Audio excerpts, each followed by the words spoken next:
Приветствую всех на моем канале. Здесь я рассказываю о кельтской культуре. 1 марта в Уэльсе, землях на юго-западе Британии, отмечается День почитания святого Давида, по-валлийски Дюви.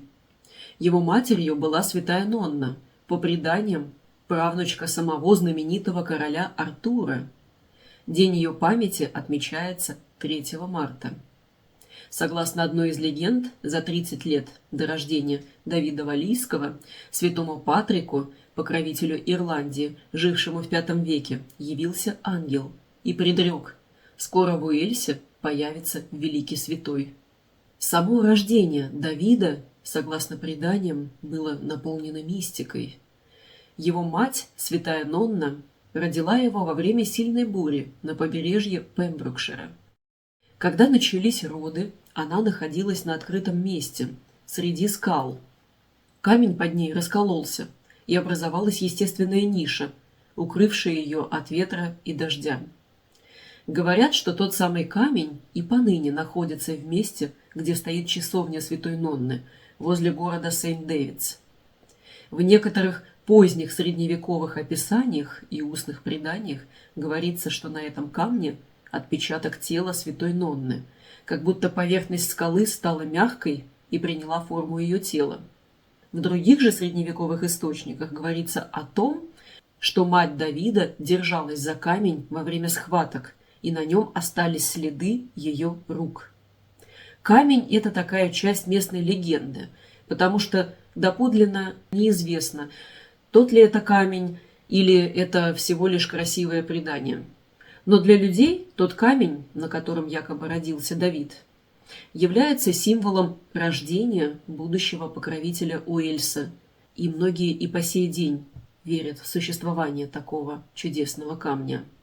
Как получилось, что Нонна оказалась на открытом побережье, без защиты и укрытия, именно в тот момент, когда ей предстояло родить? В обстоятельствах, опасных для нее и для младенца.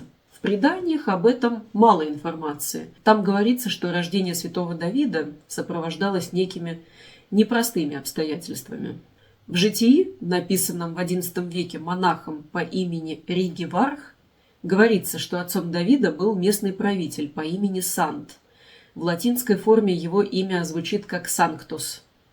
Однако подробностей о его личности ранние источники практически не сообщают. А вот уже в более поздних письменных источниках в историю Нонны добавляют некие драматические подробности о том, что беременность стала для нее тяжелым испытанием, и она оказалась в уединении, вдали от людских глаз. Исходя из этой неясности, есть предположение, что эпизод с рождением святого Давида Валлийского на побережье во время бури – это скорее некий богословский образ и язык символов. Буря в кельтской мифологии – это знак сверхъестественного вмешательства и связи родившегося ребенка с духовным миром. В кельтской поэзии такие образы часто используются для обозначения рождения великого героя или какой-либо легендарной личности. Расколовшийся камень – знак избранности и символ защиты, ведь он укрыл Нонну от ветра и бури.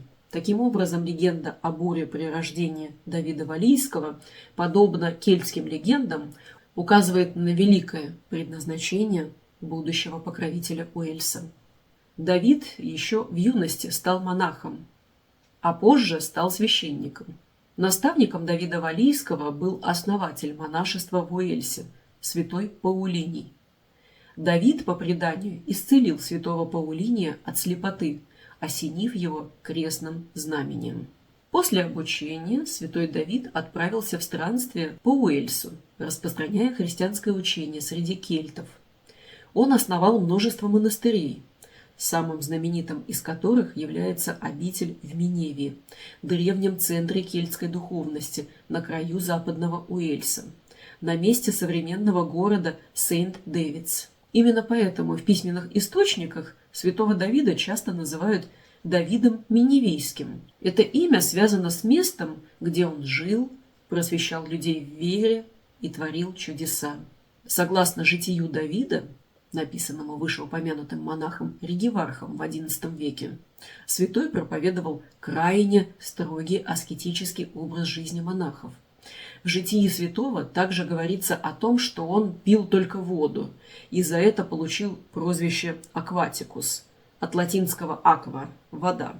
Но это не означает того, что он вовсе не ел, ведь в преданиях сказано, что он просто питался очень скромно, в основном хлебом и овощами.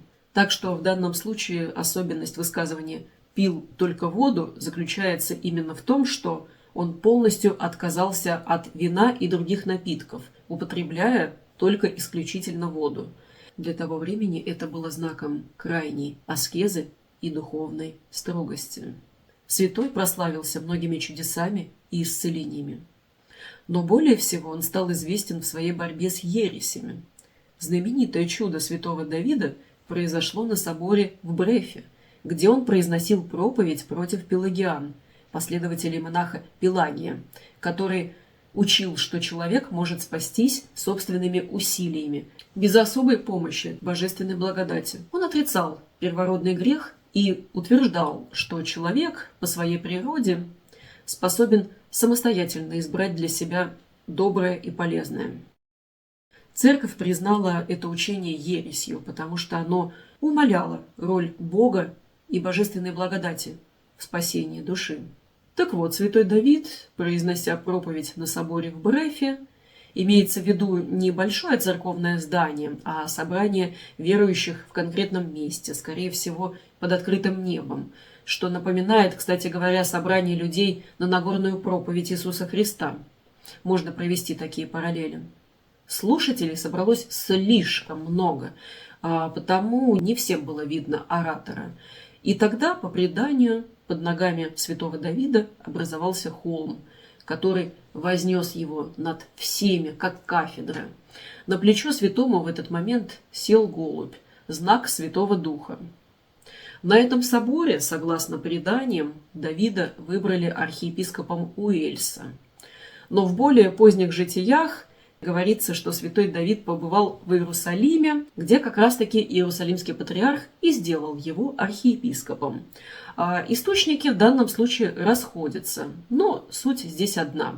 Давид стал духовным лидером Уэльса. В городе Сент-Дэвидс, на самом краю западного Уэльса, рядом с кафедральным собором во имя святого Давида, находится часовня и святой источник матери Давида, святой Нонны. Такие же часовни и источник есть и в Корнуолле, на юго-западе Англии, на длинном полуострове, уходящем в Атлантику. Там хранились мощи святой Нонны. Кафедральный собор, который мы видим сегодня, является четвертым, построенным на месте первоначального монастыря Давида. Он был весьма популярным местом паломничества в средние века. 2 поездки туда приравнивались к паломничеству в Рим. За алтарем собора находятся несколько часовен. В одной из них, часовне Святой Марии, находится рака с мощами святого Давида.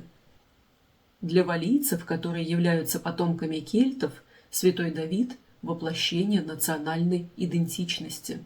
В Уэльсе День святого Давида отмечается масштабными фестивалями и шествиями по улицам в национальных костюмах.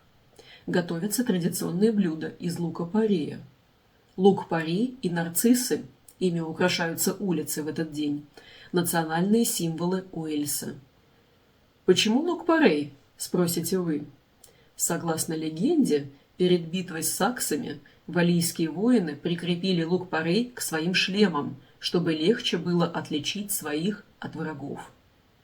И в тот день была одержана победа над саксами. Нарциссы, распускающиеся в день памяти святого Давида, считаются даром природы святому и символизируют окончание зимы, возрождение и процветание. На сегодня все. Если понравилось это путешествие по раннему средневековью, подписывайтесь.